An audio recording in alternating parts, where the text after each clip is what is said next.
अब ये कहना गलत नहीं होगा कि अभी के टाइम के अंदर सन जिनवू पूरे एनिमी वर्ल्ड में काफ़ी ज़्यादा स्ट्रॉन्गेस्ट हो चुका है।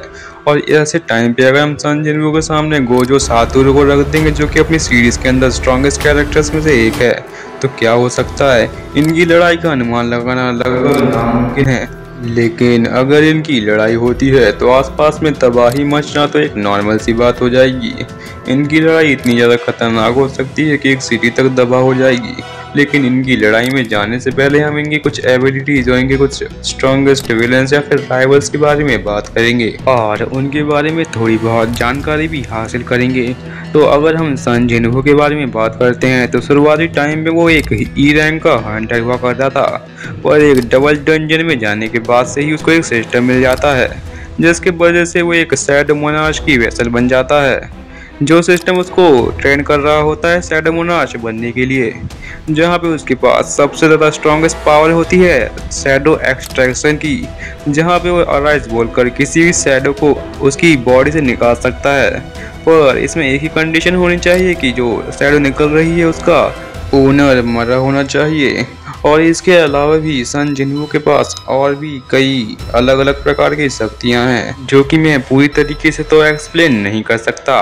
लेकिन जब जिनवू पूरी तरीके से शैडो मोनार्च का वेसल बन चुका था, उसके बाद से उसके पास बहुत ज़्यादा स्ट्रेंथ आ चुकी थी, जिस स्ट्रेंथ के रहते वो किसी को भी बहुत ज़्यादा आसानी से हरा सकता था। और लगातार वो 3 दिन तक लड़ भी सकता था, वो थकता भी नहीं। और उसके शैडोज की वजह से उसको लड़ने की भी जरूरत नहीं पड़ती थी। और ये कुछ एबिलिटीज थी सन जिनवू की। इसके अलावा भी उसके पास और भी कई प्रकार की शक्तियां हैं, लेकिन हमने सिर्फ कुछ मेन शक्तियों के बारे में ही बात की है। और अब चलते हैं सीधे जिनवू के 3 स्ट्रॉन्गेस्ट विलेन की तरफ, जहाँ पे नंबर 3 में आता है थॉमस आंद्रे। थॉमस आंद्रे एक नेशनल लेवल का हंटर होता है, जो कि एक गॉड का वेस्टल भी होता है। और जब सन जिनवू की लड़ाई थॉमस आंद्रे से हुई थी, तो थॉमस आंद्रे को समझ में आ चुका था कि उसकी औकात क्या है, क्योंकि सन जिनवू ने इसको बहुत ज़्यादा गंदे तरीके से मारा था। तो चलिए अब चलते हैं सीधे नंबर 2 की तरफ, जहाँ पे आता है आर्किटेक्चर, जिसने कि जिनवू का सिस्टम बनाया था। और जब जिनवू इससे दूसरी बार मिला था, जब जिनवू ने इसको बहुत ज़्यादा गंदे तरीके से मारा था, ये थोड़ी बहुत तो टक्कर दे पा रहा था, पर इतनी ज़्यादा अच्छे तरीके से टक्कर नहीं दे पा रहा था। तो अब चलते हैं इसी नंबर 1 की तरफ। नंबर 1 में आता है ड्रैगन मोनार्च एंथ्रस, जहाँ पे सन जिनवू पूरी सीरीज के अंदर डोमिनेट करते हुए आ रहा था। वहीं पे एंथ्रस एक लौटा ऐसा मोनार्च था जिसने कि सन जिनवू को अच्छी खासी टक्कर दी थी। इनकी लड़ाई का अनुमान लगाना भी नामुमकिन हो चुका था कि आखिर कौन जीतेगा, पर एंड में आते आते सन जिनवू बहुत ज़्यादा मुश्किल से एंथ्रस से जीत जाता है। तो अब चलते हैं सीधे गोजो सातोरू की तरफ, जहाँ पे गोजो सातोरू 100 साल के बाद एक इकलौता सा बच्चा था, जिसके पास 6 साइज और लिमिटलेस टेक्निक थी, जो कि सिर्फ गोजो खानदान में ही देखी जाती है। और 6 साइज और लिमिटलेस की पावर ऐसी होती है कि जब लिमिटलेस एक्टिवेट होती है तो गोजो के पास लिमिटलेस कर्स एनर्जी आ जाती है। वो चाहे कितनी भी कर्स एनर्जी को यूज कर सकता है। और 6 आइज की मदद से वो सामने वाले के टेक्निक और उसके अटैक्स को समझ सकता है कि आखिर वो किस तरीके से अटैक करने वाला है। और गोजो सातोरू की रियल पावर जब अवेक्ट हुई थी, जब उसने टोजी के साथ फाइट की थी, इसके बाद से गोजो सातोरू बहुत ज्यादा स्ट्रॉन्ग हो चुका था। और जुजुत्सु काइसेन के अंदर गोजो सातोरू को शुरुआत से ही स्ट्रॉन्गेस्ट दिखाया गया है, जहाँ पे गोजो सातोरू खुद बोलता है जो स्ट्रॉन्गेस्ट है वो गोजो सातोरू है, और जो गोजो सातोरू है वो स्ट्रॉन्गेस्ट है। और अगर हम बात करते हैं गोजो सातोरू के स्ट्रॉन्गेस्ट विलेंस के बारे में, तो नंबर 3 में आता है टोजी। जैसा कि मैंने आपको कहा है कि टोजी ने ही गोजो सातोरू की पावर्स को अपडेट किया था, तो आप समझ सकते हैं कि टोजी कितना ज़्यादा स्ट्रॉन्गेस्ट हो सकता है। और नंबर 2 में आता है गेटो, जो कि बड़े होने के बाद एक विलन बन चुका था, क्योंकि उसको किसी ने काबू करके रखा था, जिसका नाम मुझे याद नहीं है, तो आप कमेंट सेक्शन में बता सकते हैं।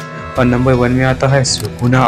सुकुना पूरे जुजुत्सु काइसेन में एक ऐसा कैरेक्टर था जो डर का माहौल क्रिएट कर देता था सबके मन में गोजो सातोरू के अलावा। और जब सुकुना को उसकी पूरी पावर मिली थी, तो उसने गोजो को भी हरा दिया था। हालांकि बाद में सुकुना हार गया था यूजिन और बाकी कैरेक्टर्स की मदद से, और इनकी मदद के लिए गोजो सातोरू भी था, लेकिन इस बार उसकी बॉडी के अंदर यूटा था। तो अब सारी बात करने के बाद सीधे चलते हैं रिजल्ट की तरफ। आखिर सन जिनवू और गोजो सातोरू की फाइट में कौन जीत सकता है, जैसा कि मैंने कहा था, इन दोनों की फाइट काफ़ी ज़्यादा टक्कर की रहेगी, लेकिन सन जिनवू इसमें डोमिनेट कर देगा, क्योंकि आप जानते ही हैं सन जिनवू के पास शैडोज़ हैं, जिसके वजह से वो उस गोजो सातोरू को काफ़ी ज़्यादा थका देगा। और उसके पास काफ़ी ज़्यादा स्ट्रॉन्गेस्ट शैडोज़ भी हैं, जो कि रीजनरेट होते रहेंगे जब तक गोजो सातोरू हार नहीं जाता या फिर थक नहीं जाता। क्योंकि यार गोजो सातोरू भी एक इंसान है, वो बार बार एक ही जन को मारकर थक तो जाएगा ही, जिसके बाद सन जिनवू गोजो सातोरू को वहीं पे मार डालेगा। लेकिन अगर सन जिनवू अपनी शैडोज़ का यूज़ नहीं करता है तो यहाँ पे रिजल्ट थोड़ा सा अलग हो जाएगा। यहाँ पे इनकी लड़ाई में दोनों ही एक दूसरे को थका देंगे और लास्ट में आके कौन जीतेगा ये बताना थोड़ा सा मुश्किल हो जाएगा। इसीलिए मैं इस रिजल्ट को आपके ऊपर छोड़ता हूँ। अगर सन जिनवू अपनी शैडोज़ का यूज़ नहीं करता है तो कौन जीतेगा। तो आज के लिए इतना ही, और हाँ, ये मेरा ओपिनियन था, इसीलिए आप इस पे हर्ट मत होइएगा। तो चलता हूँ मैं, और आप मेरे चैनल को सब्सक्राइब और वीडियो को लाइक करना मत भूलिएगा।